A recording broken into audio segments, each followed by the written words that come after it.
नमस्कार दोस्तों, इस वीडियो में आप सीटेट दिसंबर 2021 के अपर प्राइमरी के दिनांक 5 जनवरी 2022 शिफ्ट के पेपर के हिंदी पार्ट का कंप्लीट सॉल्यूशन देखने जा रहे हैं।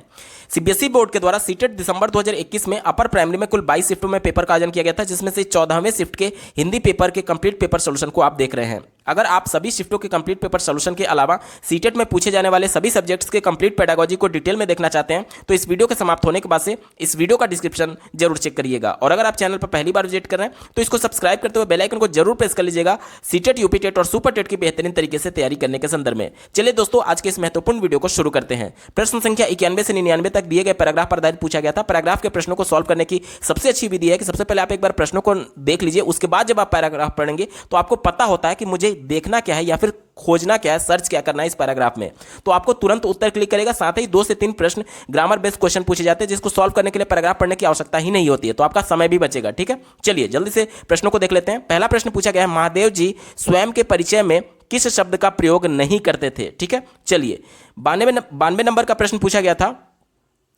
गद्यांश में महादेव जी की तुलना किससे की गई है। 93 नंबर का प्रश्न है, गांधी जी ने उनको तत्काल पहचान लिया, वाक्य से क्या तात्पर्य है। इस पर आधारित जो अगला प्रश्न पूछा गया था 94 नंबर का, किस वर्ष में महादेव जी ने अपने कार्यों से अपनी पहचान बना चुके थे। अगला प्रश्न पूछा गया था, गद्यांश में काला पानी क्या है। और 96 नंबर का प्रश्न देखिए पूछा गया था कि गांधी जी को कहां पर गिरफ्तार किया गया था। अगला प्रश्न पूछा गया है, और शब्द समुच्चय बोधक है, ये किस प्रकार का समुच्चय बोधक है।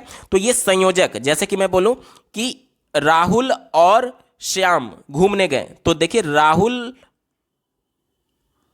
और श्याम, तो यहां पर क्या है, देखिए ये दोनों को जोड़ने का काम कर रहा है कि दोनों मिल करके घूमने गए थे, तो यहां पर और क्या हो जाएगा, संयोजक हो जाएगा। विकल्प नंबर 2 यहां पर बिल्कुल सटीक जवाब हो जाएगा। ठीक है, चलिए बढ़ते हैं अगले प्रश्न की तरफ। 98 नंबर का प्रश्न आप अपने स्क्रीन पर देख पा रहे होंगे। पूछा गया था कि कानून के तहत के स्थान पर कौन सा पद प्रयुक्त हो सकता है। तो कानून के तहत यानी कि कानून के अंतर्गत, कानून के अंदर रहते हुए, ऑप्शन नंबर 1 इसका बिल्कुल सटीक जवाब हो जाएगा। बात करेंगे प्रश्न संख्या अंतिम जो कि 99 नंबर का पूछा गया था, विशेषण विशेष का संबंध किस विकल्प में दिया गया है। विशेषण क्या होता है, जो किसी शब्द का विशेषता बताता है, और विशेष क्या होता है, जिसकी विशेषता बताई जाती है उसे विशेषण कहते हैं। तो देखिए यहां पर ऑप्शन नंबर 2 में बात की गई है, तेजस्वी तारे, तो किसकी विशेषता बताई जा रही है, तारे की विशेषता बताई जा रही है, तो तारा यहां पर क्या हो जाएगा, विशेष्य हो जाएगा। और कौन विशेषता बता रहा है, तो तेजस्वी विशेषता बता रहा है, तो तेजस्वी यहां पर विशेषण हो जाएगा। ठीक है, तो ऑप्शन नंबर 2 में विशेषण विशेष्य का संबंध दिया गया, ऑप्शन नंबर 2 यहां पर बिल्कुल एप्रोप्रिएट जवाब हो जाएगा।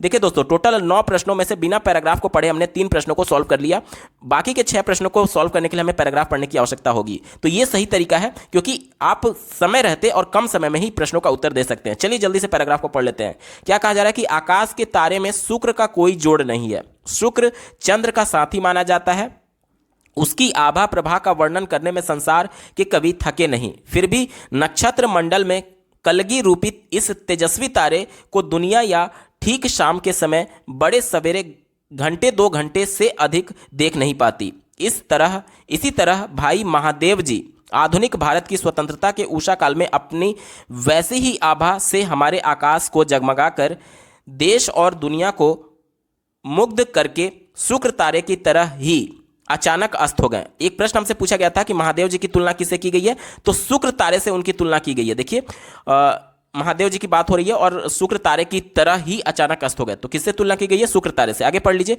सेवा धर्म का पालन करते हुए उन्होंने इस धरती पर जन्मे महादेव देसाई गांधी जी के मंत्री थे। ठीक है, मित्रों के बीच विनोद में अपने को गांधी जी का हम्माल कहने और कभी कभार अपने परिचय में उनके पीर बावर्ची, उसके साथ साथ भिस्ती खर के रूप में देने में वे गौरव का अनुभव करते थे। तो हमसे प्रश्न में यह पूछा गया था कि महादेव जी का परिचय किस शब्द से नहीं दिया गया है पैराग्राफ के अनुसार। तो देखिए इन तीनों से उनका परिचय दिया गया है, पीर बावर्ची, हम्माल और भिस्ती खर। इसके अलावा जो चौथा विकल्प होगा वही हमारा उत्तर हो जाएगा। ठीक है, चलिए बढ़ते हैं अगले प्रश्न की तरफ। दिया गया है, गांधी जी के लिए वे पुत्र से भी अधिक थे। गांधी जी के लिए वो पुत्र से भी अधिक थे। जब सन 1917 में वे गांधी जी के पास पहुंचे, तभी गांधी जी ने उनको तत्काल पहचान लिया और उनको अपने उत्तराधिकारी का पद सौंप दिया। एक प्रश्न पूछा गया था कि गांधी जी ने उन्हें तत्काल पहचान लिया, इसका क्या मतलब है, यानी उनके गुणों को पहचान लिया, उनके अंदर जो गुण थे उनको पहचानने के सेंस में कहा गया था। ठीक है, ऑप्शन नंबर, चलिए उस प्रश्न में देख लेंगे, उसके बाद से आगे बढ़ते हैं। कहा जा रहा है कि 1919 में जलियांवाला बाग के हत्याकांड के दिनों पंजाब में जाते हुए गांधी जी के को पलवल स्टेशन पर गिरफ्तार कर लिया गया। एक प्रश्न पूछा गया था कि गांधी जी को कहां पर गिरफ्तार किया गया था, तो पलवल स्टेशन पर। ठीक है, ऑप्शन नंबर प्रश्न में देखेंगे। इसके बाद से देखिए, गांधी जी ने उसी समय महादेव भाई को अपना वारिस कहा था, उसी समय अपना वारिस कहा था। आगे पढ़िए, सन 1929 में महादेव जी ने देश के चारों कोनों में समूचे देश के दुलारे बन चुके थे। एक प्रश्न पूछा गया था कि गांधी जी ने अपने कार्यों से कब अपनी पहचान बना ली थी, तो 1919 में लोगों के वो दुलारे बन चुके थे, यानी अपनी पहचान बना ली थी 1929। इसका बिल्कुल सटीक जवाब हो जाएगा। आगे पढ़िए, इसी बीच पंजाब में फौजी शासन के कारण जो कहर बरसाया गया था उसका ब्यौरा रोज रोज आने लगा। पंजाब के अधिकतर नेताओं को गिरफ्तार करके फौजी कानून के तहत उम्र कैद की सजाएं देकर के काला पानी भेज दिया गया। यहां पर एक प्रश्न पूछा गया था, काला पानी क्या है, तो ये एक प्रकार का जेल होता था उस समय। तो प्रश्न के अनुसार हमें जो गद्यांश है इसके अनुसार हमारा काला पानी क्या हो जाएगा, जेल हो जाएगा। ठीक है, चलिए अब बाकी के प्रश्नों को सॉल्व करने के जल्दी से एक एक करके सबको देख लेते हैं। कहा जा रहा है कि महादेव जी स्वयं के परिचय में किस शब्द का प्रयोग नहीं करते थे। देखिए, बावर्ची का प्रयोग करते थे, भिश्ती का भी प्रयोग करते थे, हम्माल का भी प्रयोग करते थे। तो ये तीनों तो होगा नहीं, क्योंकि हमसे पूछा गया था कि इसका प्रयोग नहीं करते थे, तो पुत्र का प्रयोग नहीं करते थे। ऑप्शन नंबर 4 यहां पर बिल्कुल एप्रोप्रिएट जवाब हो जाएगा। ठीक है, 91 का ऑप्शन नंबर 4 सही उत्तर है। बात करेंगे प्रश्न संख्या 92 की। देखिए, आप अपने स्क्रीन पर देखिए, पूछा जा रहा है कि गद्यांश में महादेव जी की तुलना किससे की गई है। तो हमने गद्यांश में देखा था कि इनकी तुलना किससे की गई है, शुक्र तारे से। ऑप्शन नंबर 3 यहां पर बिल्कुल सटीक जवाब हो जाएगा, शुक्र तारे से इनकी तुलना की गई थी। ऑप्शन नंबर 3 सही उत्तर है। 93 नंबर का प्रश्न पूछा गया था, गांधी जी ने उनको तत्काल पहचान लिया, वाक्य से क्या तात्पर्य है। यानी कि महादेव जी की खूबियों को पहचान लिया, उनके गुणों को पहचान लिया। ऑप्शन नंबर 2 यहां पर बिल्कुल सटीक जवाब हो जाएगा। ठीक है, चलिए बात करेंगे प्रश्न संख्या 94 की। पूछा गया था, किस वर्ष में महादेव जी ने अपने कार्यों से अपनी पहचान बना ली, तो गद्यांश के अनुसार 1929। विकल्प नंबर 4 यहां पर बिल्कुल सटीक जवाब हो जाएगा। इस पर आधारित अगला प्रश्न पूछा गया था, गद्यांश में काला पानी क्या है, तो ये एक प्रकार की जेल थी। ठीक है, 95 का क्या हो जाएगा, ऑप्शन नंबर 3 देखिए, एक प्रकार की जेल। विकल्प नंबर 3 यहां पर बिल्कुल एप्रोप्रिएट जवाब हो जाएगा। 96 नंबर का प्रश्न आप अपने स्क्रीन पर देख पा रहे होंगे। पूछा गया था कि गांधी जी को कहां पर गिरफ्तार किया गया था, तो गांधी जी को पलवल स्टेशन पर गिरफ्तार किया गया था। ठीक है, ऑप्शन नंबर 2 यहां पर बिल्कुल सटीक जवाब हो जाएगा गद्यांश के अनुसार। इस पर आधारित अगला प्रश्न पूछा गया था, और शब्द समुच्चय किस प्रकार का है, तो हमने पहले इसका उत्तर देख लिया था। ऑप्शन नंबर 2 क्या हो जाएगा, संयोजक। इसका बिल्कुल सटीक जवाब हो जाएगा। ठीक है, इस पर आधारित जो अगला प्रश्न पूछा गया था 98 नंबर का, कानून के तहत, तो इसका उत्तर हमने पहले ही देख लिया था। ऑप्शन नंबर 1 कानून के अंतर्गत इसका सही जवाब था। और अंतिम प्रश्न पूछा गया था कि विशेषण विशेष्य का संबंध किसमें है, तो इसका भी उत्तर हमने पहले ही देख लिया था, तेजस्वी तारे। ऑप्शन नंबर 2 इसका बिल्कुल सटीक जवाब हो जाएगा। दोस्तों, प्रश्न संख्या 100 से 105 तक दिए गए कविता पर आधारित पूछा गया था, तो इसके भी प्रश्नों को पहले देख लेते हैं, उसके बाद से कविता को पढ़ करके इसका उत्तर ढूंढेंगे। पहला प्रश्न पूछा गया है, स्वाभिमान से कौन जी सकेगा। ठीक है, स्वाभिमान से कौन जी सकेगा। आगे बात करेंगे 101 नंबर का प्रश्न आप अपने स्क्रीन पर देख पा रहे होंगे, देश के लिए किस प्रकार की रणनीति चाहिए। ठीक है, और अगला प्रश्न पूछा गया था, धृति हिमगिरी सी का भाव क्या है। और इस पर आधारित 103 नंबर का प्रश्न आप अपने स्क्रीन पर देख पा रहे होंगे। पूछा गया था, गति अप्रतिहत से क्या अर्थ है, तो इसका तात्पर्य होता है, देखिए, गति अप्रतिहत यानी कि बाधा रहित गति में कोई भी बाधा ना हो और कोई भी रुकावट ना हो। ठीक है, तो इसका उत्तर क्या हो जाएगा, ऑप्शन नंबर 1 इसका बिल्कुल सटीक जवाब है। चलिए बात करेंगे अगले प्रश्न की। दिया गया है पद्यांश के अनुसार बलिदान से ही स्वतंत्रता का लक्ष्य क्या होगा, तो ये पढ़ करके हमें पता चलेगा। और इस पर आधारित जो अंतिम प्रश्न पूछा गया था, संगठित में कौन सा प्रत्यय है, तो इसमें इत प्रत्यय लगा हुआ है। क्या होगा, ऑप्शन नंबर 4 इत प्रत्यय लगा हुआ है। विकल्प नंबर 2 बिल्कुल सटीक जवाब है। बिना कविता को पढ़े हमने 2 प्रश्नों को देख लिया 6 प्रश्नों में से। ये फायदा होता है डायरेक्टली प्रश्नों पर जाने का। बाकी के प्रश्नों को देखने के लिए हमें कविता को पढ़ना ही होगा, तो चलिए जल्दी से पढ़ लेते हैं। जो बरसों तक सड़े जेल में उनकी याद करें, जो फांसी पर चढ़े खेल में उनकी याद करेंगे, यानी जो हमारे देश के स्वतंत्रता सेनानी हैं उनकी बात की जा रही है, उनको याद करने के लिए बोला जा रहा है। ठीक है, बलिदानों की बेला आई, लोकतंत्र दे रहा दुहाई, स्वाभिमान से वही जिएगा जिससे कीमत गई चुकाई, यानी कि जो भी देश के लिए कुछ किया होगा वही स्वाभिमान से जी सकेगा, उस सेंस में आया होगा, क्योंकि कुछ ना कुछ उसने कीमत चुकाई है, तभी वो उसके अंदर स्वाभिमान भरा हुआ है। ठीक है, यानी कि जो देश के लिए कुछ करेगा उसी के अंदर वही स्वाभिमान से जी सकेगा। आगे पढ़ लीजिए, एक प्रश्न पूछा गया था, यही इसका उत्तर हो जाएगा। मुक्ति मांगती शक्ति संगठित, मुक्ति मांगती शक्ति संगठित, युक्ति सुसंगत, भक्ति अकंपित, कृति तेजस्वी धृति हिमगिरीसी। एक प्रश्न पूछा गया था हिमगिरीसी का अर्थ क्या है, तो हिमालय जिस प्रकार से ऊंचे पर्वत है उस सेंस में यहां पर कहा गया है। ठीक है, आगे पढ़ लीजिए। मुक्ति मांगती गति अप्रतिहत, अंतिम विजय सुनिश्चित, पथ में क्यों अवसाद करें उनकी याद करें। तो ये पूरा हो गया कविता। अब इस पर आधारित प्रश्नों को देख लेते हैं। पहला ही प्रश्न पूछा गया था स्वाभिमान से कौन जीत सकेगा, तो यहां पर देख लीजिए उत्तर क्या हो जाएगा। ऑप्शन नंबर 3 में दिया गया, जो देश के लिए सर्वस्व दे सकता है। ठीक है, यानी देश के लिए कुछ ना कुछ जो करेगा वही स्वाभिमान से जी सकेगा। कविता के अनुसार ऑप्शन नंबर 3 यहां पर बिल्कुल सटीक जवाब हो जाएगा। अगला प्रश्न पूछा गया था देश के लिए किस प्रकार की रणनीति चाहिए, तो कविता के अनुसार तर्क संगत रणनीति चाहिए। ऑप्शन नंबर 2 यहां पर बिल्कुल सटीक जवाब हो जाएगा। ठीक है, चलिए इस पर आधारित जो अगला प्रश्न पूछा गया था धृति हिमगिरीसी का भाव क्या है, तो इसका उत्तर हम लोगों ने कविता में देखा था, क्या हो जाएगा। देखिए इसका उत्तर हो जाएगा हिमालय से ऊंची धारणा, यानी कि जिस प्रकार से हिमालय की ऊंचाई है उस प्रकार से इसके सेंस में यहां पर आया हुआ है। ऑप्शन नंबर 2 यहां पर बिल्कुल सटीक जवाब हो जाएगा। अगला प्रश्न पूछा गया था गति अप्रतिहत से क्या तात्पर्य, तो इसका उत्तर हमने पहले देख लिया था। ऑप्शन नंबर 1 इसका बिल्कुल सटीक जवाब है। 104 नंबर का प्रश्न आप अपने स्क्रीन पर देख पा होंगे। पद्यांश के अनुसार बलिदान से ही स्वतंत्रता का लक्ष्य अवश्य प्राप्त होगा। जो बलिदान होगा, जब बलिदान होगा तो जाहिर सी बात है हमें स्वतंत्रता प्राप्त होगा, और बलिदान से ही हमने स्वतंत्रता प्राप्त की है। कविता में इस प्रकार का भाव है, तो ऑप्शन नंबर 2 इसका बिल्कुल सटीक जवाब हो जाएगा। इस पर आधारित जो अंतिम प्रश्न पूछा गया था, देखिए इसका उत्तर हमने पहले ही देख लिया था कि संगठित में कौन सा प्रत्यय है, तो इसका उत्तर हो जाएगा ऑप्शन नंबर 4 इत प्रत्यय। यह सही तरीका है गद्यांश और पद्यांश के प्रश्नों को सॉल्व करने का। अगला प्रश्न पूछा गया था यदि शिक्षक कक्षा में श्यामपट्ट पर विषय शीर्षक लिख करके विद्यार्थियों से शीर्षक से संबंधित शब्दों और संकल्पनाओं को समूह में व्यवस्थित करने के लिए कहता है, तो बताएं कि शिक्षक क्या कर रही है। ध्यान से समझिएगा, एक टॉपिक ब्लैक बोर्ड पर लिखा गया और उस टॉपिक से रिलेटेड शब्दों को, वर्ड्स को और उससे रिलेटेड कॉन्सेप्ट्स को समूहों में व्यवस्थित करने की बात की जा रही है। तो जब कॉन्सेप्ट एक कॉन्सेप्ट के साथ कनेक्टेड दूसरे कॉन्सेप्ट को एक साथ समूहीकरण किया जाता है, तो इसे हम लोग शब्दों का मानचित्र कहते हैं, मानचित्रण कहते हैं, यानी कॉन्सेप्ट मैपिंग कहते हैं। यहाँ पर चूंकि शब्दों की बात की गई है तो कॉन्सेप्ट मैपिंग ना कह करके इसे वर्ड मैपिंग कहा गया है। जैसे कि देखिए, अगर मैं आपसे एक वर्ड बोलूँ कार, आपसे मैंने एक वर्ड बोला कार, तो मैंने एक टॉपिक लिख दिया ब्लैक बोर्ड पर, शीर्षक मैंने लिख दिया कार। अब इस कार से रिलेटेड क्या क्या शब्द हो सकते हैं या फिर क्या क्या कॉन्सेप्ट हो सकते हैं। आप कहेंगे कि कार में विंडो होता है, ठीक है, आप कहेंगे कि कार में डोर होता है, ठीक है, इसके बाद से आप कहेंगे कि कार में एक तरीके से स्टीयरिंग होता है, इसके बाद से आप कहेंगे कि कार में व्हील होता है।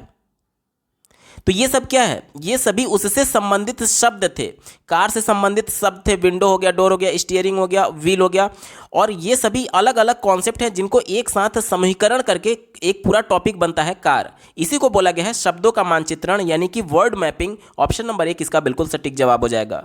अगला प्रश्न पूछा गया था प्राथमिक कक्षाओं में यह अनुशंसा की जाती है कि बच्चों को उनकी मातृभाषा में पढ़ाया जाए, क्योंकि बच्चों को उनकी मदर टंग में पढ़ाए जाने की बात क्यों की जाती है प्राथमिक कक्षाओं में। तो एनसीएफ और राष्ट्रीय शिक्षा नीति 2020 दोनों ये कहता है कि जो बच्चे का मदर टंग है, पहली बार जब वो विद्यालय में जाता है, प्राथमिक विद्यालय में जाता है, तो हो सकता है कि उसको विद्यालय की औपचारिक भाषा ना आती हो या फिर अन्य कोई लैंग्वेज ना आती हो, लेकिन सबको अपनी मातृभाषा जरूर आती है, क्योंकि बच्चा जब 5 साल 6 साल का हो गया, जब पहली बार विद्यालय जाएगा, तो भी उसको अपने आप को एक्सप्रेस करने के लिए जो घर में वो भाषा बोल रहा था वो भाषा उसको आती ही आती है। इसीलिए बच्चा अनकंफर्टेबल ना हो जाए औपचारिक भाषा या फिर विद्यालय की भाषा में, इसलिए बच्चे को उसकी मातृभाषा में पढ़ाए जाने की बात की जाती है। ठीक है, ऑप्शन नंबर 1 में देखिए, यह बच्चों को विषय सामग्री अच्छे से समझने में सक्षम बनाती है। विकल्प नंबर 1 इसका बिल्कुल एप्रोप्रिएट जवाब हो जाएगा। बाकी के विकल्पों को देख लेते हैं। कहा जा रहा है कि यह क्षेत्रीय भाषाओं को बढ़ावा देना है, तो क्षेत्रीय भाषा को बढ़ावा देने की बात नहीं होती है, क्योंकि उस क्षेत्र में अलग कोई भाषा बोली जा रही होगी, मेन जो भाषा होगी उसके इतर अगर बच्चा उस भाषा को भी नहीं बोल पा रहा है, भले ही भोजपुरी क्यों ना बोला, फिर भी उसको कक्षा में भोजपुरी में अपने आप को एक्सप्रेस करने का मौका दिया जाएगा, क्योंकि बच्चे का जो मदर टंग है वो इंपॉर्टेंट है, क्षेत्रीय भाषा इंपॉर्टेंट नहीं है, बच्चे का मदर टंग इंपॉर्टेंट है। ठीक है, तीसरा देखिए, इस भाषा में पढ़ाना आसान होता है, तो इसलिए नहीं होता है, बच्चों को सहज महसूस कराने के लिए होता है। चौथा देखिए, यह कक्षा को सुचारू रूप से चलाने में मदद करती है, तो यह भी इतना एप्रोप्रिएट नहीं है। ऑप्शन नंबर 1 यहां पर बिल्कुल सटीक जवाब हो जाएगा। अगला प्रश्न पूछा गया था संप्रेषणात्मक दक्षता कार्यात्मक व्याकरण एक उप समुच्चय है और शिक्षण में इसका उपयोग विद्यार्थियों को अनुमति देता है कि वे। देखिए, संप्रेषणात्मक दक्षता यानी कि संप्रेषण यानी कि कम्युनिकेशन की बात की जा रही है, इंटरेक्शन की बात की जा रही है। और कार्यात्मक व्याकरण, कार्यात्मक का मतलब क्या हो गया, भाषा में हम लोग करके क्या सीखेंगे, या फिर भाषा का जो एक तरीके से व्यवहारिक पक्ष होता है वो क्या होता है, कार्यात्मक पक्ष होता है वो क्या होता है, वो हमारा कम्युनिकेशन होता है। क्योंकि भाषा को हम लोग करके कैसे सीखेंगे, जाहिर सी बात है जब उसका उपयोग करेंगे। और भाषा का उपयोग किस लिए करेंगे, जाहिर सी बात है कम्युनिकेशन करने के लिए करेंगे, यानी एक दूसरे से इंटरेक्शन करने के लिए करेंगे, संप्रेषण करने के लिए करेंगे। ठीक है, तो दिए गए विकल्पों में देखिए हमसे क्या बोला गया था कि उप समुच्चय शिक्षण में इसका उपयोग विद्यार्थियों की अनुमति देता है कि वे सार्थक संप्रेषण के माध्यम से व्याकरण सीखे। देखिए प्राइमरी स्तर की बात हो या फिर अपर प्राइमरी स्तर की बात हो, बच्चों को व्याकरण अलग से नहीं पढ़ाया जाता है। बच्चे को जो कॉन्टेक्स्ट में बताया जा रहा है, जैसे बच्चे को अगर कहानी भी बताया जा रहा है तो कहानी से जोड़ करके व्याकरण को बताया जाता है। जैसे कि मान लीजिए एक कहानी सुनाई जा रही है कि एक समय में एक राजा था, वह शिकार पर जाया करता था, तो बच्चे को इसके माध्यम से बताया जा सकता है कि ये सभी घटनाएं भूतकाल में घटित हो चुकी है, तो इसके माध्यम से, कहानी के ही माध्यम से बच्चे को टेंस बताया जा सकता है। इसके अलावा व्याकरण के जितने भी नियम बताने हैं, बच्चे को कॉन्टेक्स्ट उससे संबंधित जो भी वो कम्युनिकेशन में यूज किया जा रहा है, जो भी संप्रेषण लैंग्वेज यूज किया जा रहा है, उसी के माध्यम से बच्चे को व्याकरण सिखाया जाता है। विकल्प नंबर 3 यहाँ पर बिल्कुल अप्रोप्रिएट है और यही इसका सटीक जवाब हो जाएगा। अगला प्रश्न पूछा गया था, सुभाष भाषाओं के बारे में सोचने और बात करने की योग्यता रखता है, इसका क्या अभिप्राय है। देखिए भाषाओं के बारे में सोचने और बात करने की योग्यता रखता है, तो इसका क्या मतलब है, ये हमसे पूछा जा रहा है। चलिए चौथे विकल्प से शुरुआत कर लेते हैं। कहा जा रहा है कि वह ग्राह्य कौशल रखता है। ग्राह्य यानी कि रिसीवर, ग्राह्य मतलब कि ग्रहण करने के सेंस में, रिसीव करने के सेंस में। तो जो भाषा के 4 कौशल होते हैं, सुनना, बोलना, पढ़ना और लिखना, इसमें से 2 रिसेप्टिव स्किल होते हैं यानी रिसीव करने वाले कौशल हैं, और 2 प्रोडक्टिव स्किल हैं यानी कि अभिव्यक्तात्मक कौशल कहा जाता है। तो रिसीव कैसे करते हैं, जैसे कि आप अपने मोबाइल पर मेरे ऑडियो को सुन रहे हैं, तो मेरे द्वारा बोली जा रही भाषा को आप रिसीव कर रहे हैं। यहाँ पर मैंने एक शब्द लिखा नीरज, तो मेरे द्वारा लिखे गए इस शब्द को आप रिसीव कर रहे हैं अपने स्क्रीन पर।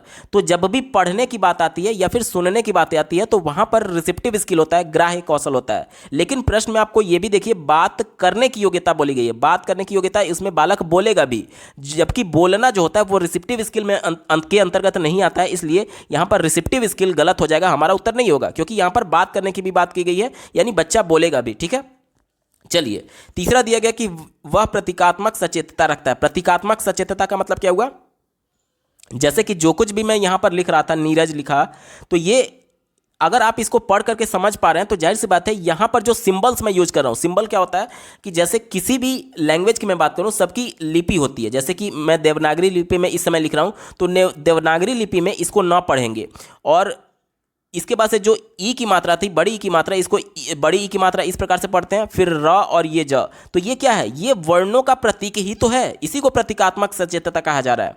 दूसरा देखिए, वह ध्वन्यात्मक जागरूकता रखता है। ध्वन्यात्मक मतलब कि ध्वनि का जागरूकता। अब ये जो वर्ण होते हैं, इसी को तो ध्वनि कहा जाता है। साथ ही साथ कहा जा रहा है कि वह बहुभाषिक जागरूकता रखता है। देखिए ये दोनों जो विकल्प हैं, ये पहले से पहले वाले विकल्प में इंक्लूडेड हैं। क्यों, क्योंकि अगर एक बंदा किसी बहुत सारे भाषाओं को जान रहा है, तो जाहिर सी बात है वह उसकी ध्वनियों को भी जानेगा, उसके प्रतीकों को भी जानेगा। क्यों, क्योंकि भाषा के अंतर्गत, भाषा क्या है, व्याकरण के अंतर्गत उसके वर्ण, उनके ध्वनि को जानकर ही तो बच्चा उस लैंग्वेज को यूज कर पाएगा। यानी कि अगर वो बच्चा पूरे भाषा को जान रहा है, पूरे भाषा के प्रति अपनी जागरूकता रखता है, तो उसके ध्वनि को भी जानेगा और उसके प्रतीकों को भी जानेगा। इस वजह से दूसरा और तीसरा यहाँ पर थोड़ा सा संकुचित हो गया, हमारा नहीं होगा। एक ही उत्तर बचा, ऑप्शन नंबर 1 देखिए, वह बहुभाषिक जागरूकता रखता है, बिल्कुल सटीक जवाब हो जाएगा। विकल्प नंबर 1 यहाँ पर बिल्कुल अप्रोप्रिएट है। अगला प्रश्न पूछा गया था, भाषा के किसी अनुच्छेद को कब अच्छा कहा जा सकता है। यानी कि कोई एक पैराग्राफ है, वो कब अच्छा कहा जा सकता है, ये हमसे पूछा जा रहा है। पहला देखिए, यदि वह वर्णात्मक भाषा में है, वर्णात्मक यानी कि वर्णन करने के सेंस में कहा जा रहा है। दूसरा देखिए, यदि वह अच्छी लिखावट में है। तो देखिए भाषा अनुच्छेद, जैसे मान लीजिए आपसे कोई लेख लिखने के लिए बोला गया, आपसे कोई पैराग्राफ लिखने के लिए बोला गया, तो वो पैराग्राफ अच्छा तब माना जाता है जब अपने मौलिक विचारों को आप लिख करके अभिव्यक्त कर रहे होते हैं। ठीक है, तो यहाँ पर मौलिकता होना ज़्यादा जरूरी है, वर्णन करना इतना इंपॉर्टेंट नहीं है, अच्छी लिखावट इंपॉर्टेंट नहीं है। तीसरा देखिए, यदि उसमें विराम चिन्हों का सही प्रयोग किया गया हो, तो ये भी निगेटिव हो गया, क्योंकि ये सभी सेकेंडरी चीज़ें हैं। मेन इंपॉर्टेंट क्या है कि बच्चा अपने मौलिक विचारों को अभिव्यक्त कर पा रहा है या नहीं। तो देखिए ऑप्शन नंबर 4 में इसी की बात की गई है, यदि वह विचारों को सुसंगत तरीकों से प्रस्तुत करता है, यानी अपने मौलिक विचारों को, अपने क्रिएटिव थिंकिंग को एक्सप्रेस कर पा रहा है लिख करके, तो उसे हम लोग एक अच्छा अनुच्छेद के तौर पर, एक अच्छे पैराग्राफ के तौर पर देखते हैं। विकल्प नंबर 4 यहाँ पर बिल्कुल अप्रोप्रिएट है, यही इसका सटीक जवाब होगा। अगला प्रश्न पूछा गया था, सहयोग द्वारा भाषा सीखने के सिद्धांत की पहचान करें। सहयोग द्वारा भाषा सीखना यानी ग्रुप में बच्चे एक दूसरे का सहयोग करते हुए भाषा सीखेंगे, उस सेंस में आया हुआ है। देखिए ऑप्शन नंबर 1 में इसका बिल्कुल सटीक जवाब दिया गया, सकारात्मक अन्योन्य प्रियता। अन्योन्य प्रियता को हम लोग एक तरीके से कंपटीशन के तौर पर देख सकते हैं, यानी पॉजिटिव सेंस में कंपटीशन की बात की जा रही है। ग्रुप में बच्चे एक दूसरे का इस तरीके से कंपटीशन करेंगे कि देखिए कौन अच्छे तरीके से ग्रुप को रिप्रेजेंट कर सकता है, या फिर इन सभी चीज़ों को, यानी बच्चों में एक होड़ लगी रहेगी ताकि वो चीज़ों को और अच्छे तरीके से रिप्रेजेंट करे। तो ये कहीं ना कहीं एक दूसरे का सहयोग करने की भावना होगी, क्योंकि अगर ग्रुप में मान लीजिए 5 बच्चे हैं तो पाँचों अच्छे तरीके से रिप्रेजेंट करने की कोशिश करेंगे, यानी कि जब अपना सब लोग 100% देंगे तब वो पूरे ग्रुप का 100% आउटपुट निकल करके आएगा, यानी कि एक पॉजिटिव कंपटीशन के सेंस में ये कहा गया है। ठीक है, तो ये बिल्कुल पॉजिटिव होगा, हमारा उत्तर होगा। ठीक है, क्योंकि जब सभी बच्चे 100% देंगे तभी पूरा जो ग्रुप है वो अपना बेस्ट परफॉर्मेंस दे पाएगा। ऐसा नहीं है कि ग्रुप में 5 बच्चे हैं तो 3 बच्चे बिल्कुल एक्टिव हैं और 2 बच्चे बिल्कुल सुस्त पड़े हैं। सभी की यहाँ पर सहभागिता इंपॉर्टेंट है, इसलिए ऑप्शन नंबर 1 पॉजिटिव हो जाएगा। दूसरा देखिए क्या कहा जा रहा है, समूह निर्माण। बिल्कुल सही बात है। बच्चे सहयोग कैसे करेंगे, एक दूसरे का सहयोग कैसे करेंगे, जब समूह में कार्य करेंगे तो समूह निर्माण पॉजिटिव हो गया। व्यक्तिगत जवाबदेही का मतलब क्या हो गया कि देखिए ग्रुप में 5 बच्चे हैं, लेकिन अगर पर्टिकुलर किसी एक बंदे से कुछ पूछा गया तो वो पूरे ग्रुप को रिप्रेजेंट कर रहा हो, यानी व्यक्तिगत जवाबदेही हो उस ग्रुप के प्रति कि प्रत्येक, जैसे मान लीजिए क्या होता है कि आप जब भी ग्रुप में काम कर रहे हैं तो किसी मॉडल को प्रस्तुत कर रहे होते हैं किसी कंपटीशन में, अगर आपके ग्रुप में 5 बच्चे हैं तो एक ही बच्चा तो रिप्रेजेंट कर रहा होता है पूरे मॉडल को कि क्या है कैसे है, यानी कि वो पूरे ग्रुप को रिप्रेजेंट कर रहा है। व्यक्तिगत जवाबदेही होने का मतलब कि अगर वहाँ पर जो भी एग्जामिनर है या फिर जो भी इन्विजिलेटर है वो किसी दूसरे बंदे से अगर कोई प्रश्न पूछता है तो वो दूसरा बंदा उस पूरे ग्रुप को रिप्रेजेंट कर रहा होगा, यानी इंडिविजुअली सबकी जवाबदेही होती है उस ग्रुप में, यही बात कहा गया है। और चौथा देखिए सामाजिक कौशल। सामाजिक कौशल का मतलब क्या हो गया कि प्रत्येक बच्चे में ग्रुप को नेतृत्व करने की क्षमता होनी चाहिए। 5 बच्चे हैं तो उसका एक लीडर होगा जो कि सबको लीड कर रहा होगा, इसी की बात की गई है सामाजिक कौशल के संदर्भ में। तो सहयोग द्वारा भाषा सीखने के सिद्धांत ऑप्शन नंबर 1 में इसका बिल्कुल सही तरीके से वर्णन किया गया। विकल्प नंबर 1 बिल्कुल सटीक जवाब हो जाएगा। अगला प्रश्न पूछा गया था, भाषा लोग हैं, भाषा से व्यक्ति संपर्क बनाते हैं, भाषा से व्यक्ति प्रतिक्रिया देते हैं, यह विचार क्या प्रदर्शित करता है। देखिए हमसे क्या बोला जा रहा है, भाषा के बारे में पूछा जा रहा है, और भाषा से लोग संपर्क बनाते हैं। संपर्क यानी कम्युनिकेशन करते हैं, इंटरेक्शन करते हैं। तो केवल एक ही विकल्प में इंटरेक्शन की बात की गई है, अंतःक्रिया की बात की गई। विकल्प नंबर 1 अंतःक्रियात्मक विचार इसका बिल्कुल एप्रोप्रिएट जवाब हो जाएगा। अगला प्रश्न पूछा गया था, स्कैनिंग एक पठन गतिविधि है जो शिक्षार्थियों को मदद करता है। देखिए स्कैनिंग में क्या होता है, एक पर्टिकुलर अनुच्छेद या फिर एक पर्टिकुलर लेख में से जब कोई वर्ड खोजने की बात आती है, सर्च करने की बात आती है, तो इसे हम लोग स्कैनिंग बोलते हैं। जैसे कि मान लीजिए आप अपने मोबाइल में किसी पर्टिकुलर बंदे का कॉन्टैक्ट ढूंढ रहे हैं तो उसे हम लोग स्कैनिंग बोलेंगे, यानी एक पर्टिकुलर पूरे लेख में से किसी इच्छित जानकारी को ढूंढना या फिर निकालना। विकल्प नंबर 1 इसका बिल्कुल सटीक जवाब हो जाएगा। अगला प्रश्न पूछा गया था, निम्नलिखित में से कौन सी विधि भाषा की व्याकरणिक विशेषताओं के बजाय अर्थ विज्ञान और संप्रेषणीय आयाम पर मुख्य जोर देती है। संप्रेषणीय आयाम यानी कि कम्युनिकेशन करने की बात की जा रही है, और किससे संबंधित है ये प्रश्न भाषा से संबंधित है। तो भाषा में संप्रेषण यानी इंटरेक्शन क्या है, बच्चा खुद उस भाषा को यूज कर रहा है, यानी कि जिस प्रकार से हम लोग करके सीखते हैं। अब भाषा में कुछ प्रैक्टिकल करने को तो है नहीं, आप ऐसा थोड़ी है कि केमिस्ट्री लैब की तरह जाएंगे और लैब में कुछ बनाएंगे भाषा में। यहाँ पर इसका जो प्रैक्टिकल यूज होता है वो कार्यात्मक मॉडल कहा जाता है, यानी बच्चा खुद करके भाषा को कम्युनिकेट करके सीखेगा। वहीं हमसे पूछा गया था कि संप्रेषणीय आयाम संप्रेषणीय आयाम पर मुख्य जोर दिया जाता है। क्यों? क्योंकि ये इसका कार्यात्मक मॉडल संप्रेषण ही है, क्योंकि करके सीखना, बच्चा खुद जब कम्युनिकेट करेगा, इंटरेक्शन करेगा, बातचीत करेगा दूसरे से, तभी उस भाषा को अच्छी तरीके से सीख सकता है और उसका अर्थ निकाल सकता है। विकल्प नंबर 4 ऑप्शन नंबर 4 इसका बिल्कुल सटीक जवाब हो जाएगा। अगला प्रश्न पूछा गया था, यहां पर देखिए एक स्टेटमेंट दिया गया है, 2 स्टेटमेंट दिए गए हैं और इन पर विचार करने के लिए बोला गया है। जल्दी से पढ़ लेते हैं स्टेटमेंट को। पहला स्टेटमेंट दिया गया है, शिक्षक को कक्षा में यथासंभव मौन रहना चाहिए और शिक्षार्थियों को यथासंभव अधिक से अधिक भाषा का प्रयोग करने के लिए प्रोत्साहित किया जाना चाहिए। देखिए ये विकल्प ये कह रहा है कि टीचर को जितना ज़्यादा संभव हो सके मौन रहना चाहिए, यानी कि बच्चे को ज़्यादा से ज़्यादा मौका दिया जा रहा है अपनी भाषा का प्रयोग करने के संदर्भ में और प्रोत्साहित किया जा रहा है। तो ये तो बात बिल्कुल सही है ना। आज हम लोग बाल केंद्रित शिक्षा की बात करते हैं जिसमें बालक केंद्र में है, और बालक खुद एक्टिव होकर के अपने ज्ञान का निर्माण करेगा। कब करेगा? जब बच्चे को ज़्यादा से ज़्यादा अवसर दिया जाएगा, जब बच्चे को ज़्यादा से ज़्यादा मौका दिया जाएगा। इसके लिए क्या जरूरी है कि टीचर अपनी सत्ता उन पर ना थोपे, यानी टीचर एक तरीके से मौन रहे और जब जरूरत रहे तभी वो बोले। इसी वजह से बोला गया है यथासंभव, यानी जितना संभव हो सके वो टीचर मौन रहे और बच्चों को ज़्यादा अवसर दिया जाए। तो ये तो बात बिल्कुल पॉजिटिव हो गया। दूसरा देखिए, उचित उदाहरण सीखने के लिए रंगीन चार्ट और रंगीन व्यंजन छड़ का उपयोग किए जाना चाहिए। ये अवधारणा क्या दर्शाती है? देखिए, अब जब बोलने की जरूरत भी पड़ी है, फिर कोई इंस्ट्रक्शन देने की जरूरत पड़ी है, तो बोलने के बजाय वो कुछ ऐसे अपने चित्रों के माध्यम से, इशारों के माध्यम से उनको कुछ हिंट देने की कोशिश कर रहा है। यहाँ पर बच्चे को ज़्यादा अवसर देने की बात की जा रही थी, यानी ये भी विकल्प बिल्कुल पॉजिटिव हो गया। और ये किसका, एक तरीके से किसकी तरफ इशारा कर रहा है? ये मौन तरीका की तरफ इशारा कर रहा है। मौन तरीका में क्या होता है कि टीचर ज़्यादा नहीं बोलते हैं, बच्चों को ज़्यादा बोलने का मौका देते हैं या फिर अपने आप को अभिव्यक्त करने का मौका देते हैं। साथ ही साथ अगर बच्चे को कुछ इंस्ट्रक्शंस भी देना है तो कुछ चित्र दिखा करके, कुछ अपने हाव भाव, कुछ फेशियल एक्सप्रेशंस के माध्यम से उनको हिंट दिया जाता है। तो ऑप्शन नंबर 2 मौन तरीका इसका बिल्कुल सटीक जवाब हो जाएगा। अगला प्रश्न पूछा गया था, एक कंपनी की मुख्य कार्यकारी अधिकारी यानी कि चीफ एग्जीक्यूटिव ऑफिसर की बात की गई है, बिक्री प्रबंधक को बुलाती है।